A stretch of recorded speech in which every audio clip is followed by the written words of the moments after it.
A few thoughts now, if I may, on Trump's immigration policy. Donald Trump claims that illegal immigration wouldn't even be an issue in 2016 if it were not for him. And I believe he's right because he's speaking plainly about illegal immigration. He's doing so without fear. That alone is upsetting a lot of wags and savants in the national media and elsewhere. He's put out a nearly 1,900-word plan now. It's straightforward. It's written not for his critics, but for voters.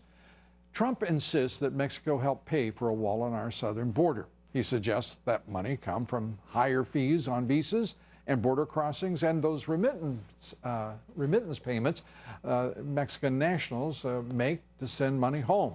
Those immigrants, legal and illegal, send $25 billion a year to Mexico. Trump would end catch and release altogether and stop granting citizenship to children born to parents in this country illegally. We will work with them. They have to go. Chuck, we either have a country or we don't have a country. Either we have a country or not. How do you do it? The cost of doing it. Look at the cost of what we have right now. The cost of doing it. Let me ask you this. Do you think I understand that, but how do you do it? Do you think there's tremendous cost for the illegals that are in here right now? Of course there's cost to it. Okay, tremendous. Do you think there's tremendous crime being committed by illegals? There's definitely evidence that it's happened. It's still not clear. Chuck, it'll work out so well. You will be so happy. In 4 years, you're going to be interviewing me, and you're going to say, what a great job you've done, President Trump.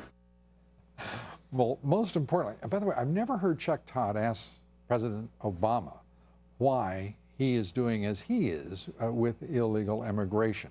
But maybe I just missed that.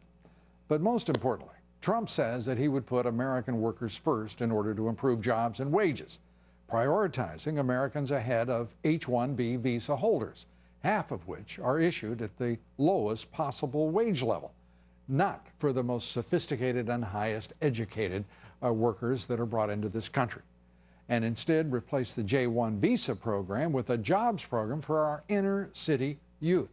Imagine this, a presidential candidate is talking about creating jobs for our inner city youth. Now, isn't that extraordinary that it comes from Donald Trump and not President Obama? Senator Jeff Sessions touting the proposal by Trump as, quote, exactly the plan America needs, saying, quote, this plan reestablishes the principle that Americans' immigration laws should serve the interest of its own citizens.